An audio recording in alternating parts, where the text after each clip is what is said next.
Still good morning for another 5 minutes. Good morning. We didn't do a video yesterday or the day before. Actually had to run to Edmonton for a funeral, so we were down there. Back now. Hopefully the crop is closer to dry. Some of this we're feeling should be dry.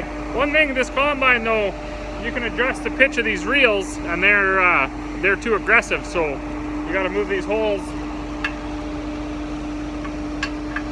So I'm going to do that here now.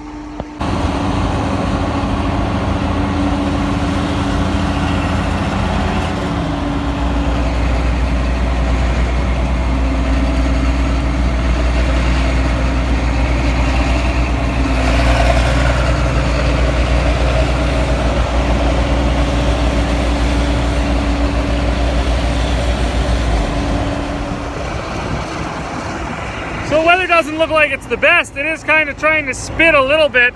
I think the unfortunate neighbors to the north, I think are actually getting some rain.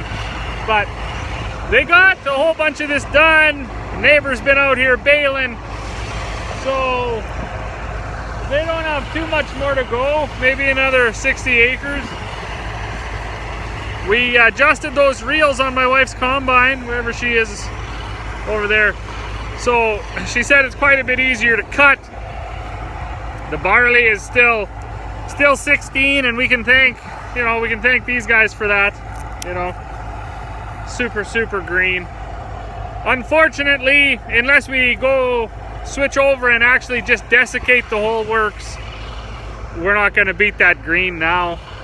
It's just, I mean, that stuff probably needs another 2 weeks. So we're gonna take it, we're gonna dry it. It doesn't take hardly anything to dry barley from 16 down to 14, especially when you have nice warm days. Dad's in the yard. We put a new starter on our tandem back a few videos ago.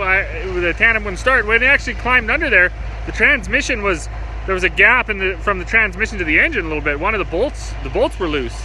So that was super unfortunate, and because the bolts were loose, it wrecked the starter. The bushing was gone.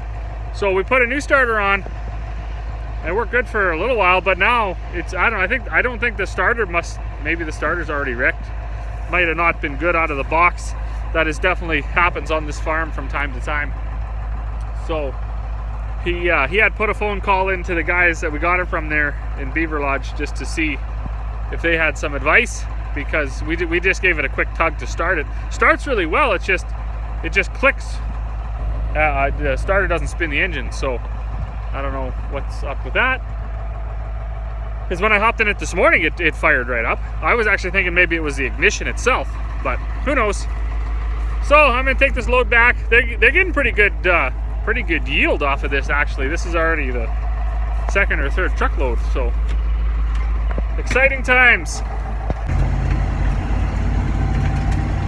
So just heading out to the field for another load. I guess my dad was talking to friends of ours that are further up north in La Glace. I guess they did get rained out. So unfortunate. Kind of sucks for them. I figured today it's overcast and terrible anyways. It was kind of chilly last night. We got, what do we got? We got about 3,000 bushels now of that really tough stuff we had on air from before. So we're gonna dry that now. It's down to about 19. I'm not even sure what we put it in the bin at, 21 or something. So, it came down a point or two. Nothing to get excited about. It probably wasn't even worth it now by the time you pay the power bill to run those fans. But we're gonna bring it down here. We're gonna dry a couple loads, get one of those bins empty anyways. There's probably only 2 tandem loads left in the one we've been taken out of. Gonna get set up. We tried our wheat. Wheat was 16. That's not terrible, but lots of green ones in there yet. I got some feed bags to make. We got some other stuff to do around the yard. So we'll see where the day takes us. Yesterday's video was pretty hectic. We only, my Super Bees are full of canola, and we use our one single axle for the dryer for taking it away. So we only had our tandem, which was having starter issues, and our little single axle to keep up to those 2 combines. Hearing some stories around here that the barley yields are way down. Fortunately enough for us, we're still I guess we're probably averaging around that 50 mark. Some of the stuff is running, you know, 70, 80, 90 up on the, you know, up on the ridges where it wasn't so drowned out. But I would say we're definitely averaging 50 plus. So we're very, very fortunate for that. It's nice heavy barley too. The way we're taking it, I'm sure it won't make malt, but we're, like I said before, we're not even actually worried about that anymore. The feed market's pretty strong, and I was told by one of the buyers that, you know, they expect it to go up, and that's due to the fact the yields are down. And people, this funny thing, crops all look good from the road, the cereal crops, and then once people got out into them, they played out. Now there are some good crops over east for sure. Those ones will make malt though, so that won't go into the feed market anyways. So fingers crossed, and we'll have enough bushels and a decent price to salvage the year. We were out looking at our peas last night that we were gonna just save, try to get a, you know, half a Super B or something off that whole half section just to get our seed back. And at this point, I don't think that's gonna happen, but we'll see. So we didn't make it out combining today, and that's, I mean, that's fair enough. We got 400 and some acres of barley off already. Most of it is dry, or has been dried already. We got about 3,000 left to dry. That was fairly tough. So we just been working at that today. I had all those bags to make.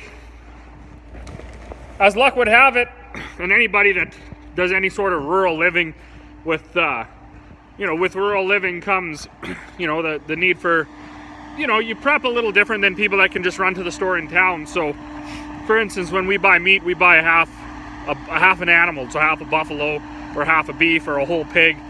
So we got a few deep freezers. Fortunately for us, my mom and dad have a huge freezer in their basement, so we put lots of meat there. But my mom went into town today and was checking out some berries that she had picked the other day and put in her freezer.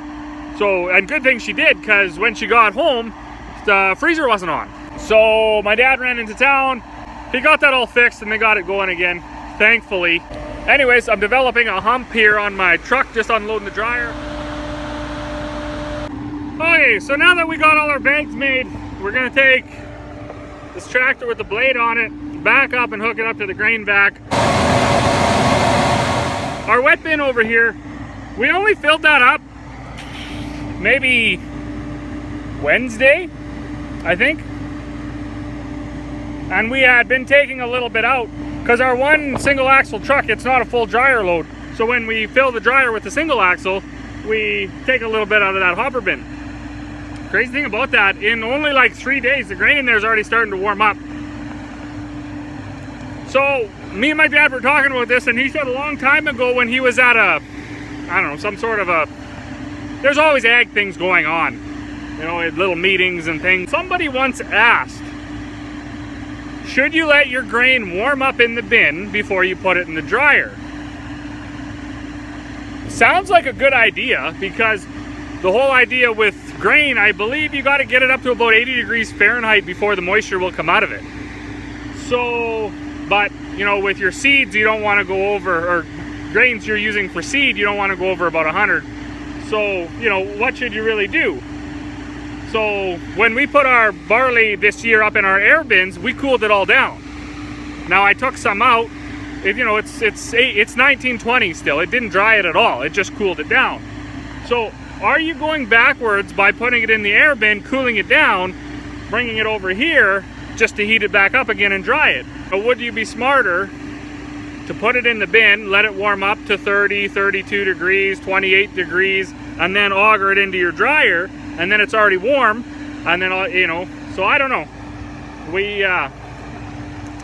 tried out a little bit with this hopper bin. This load I just put in the dryer now. I don't know how warm it was, maybe, might have been 30 degrees. It wasn't very warm, but it was just starting to, and I was surprised for such a small bin that we take some out of all the time anyways, you know, so it's always moving through there, and still it, you know, right away, within 72 hours, it's starting to warm up.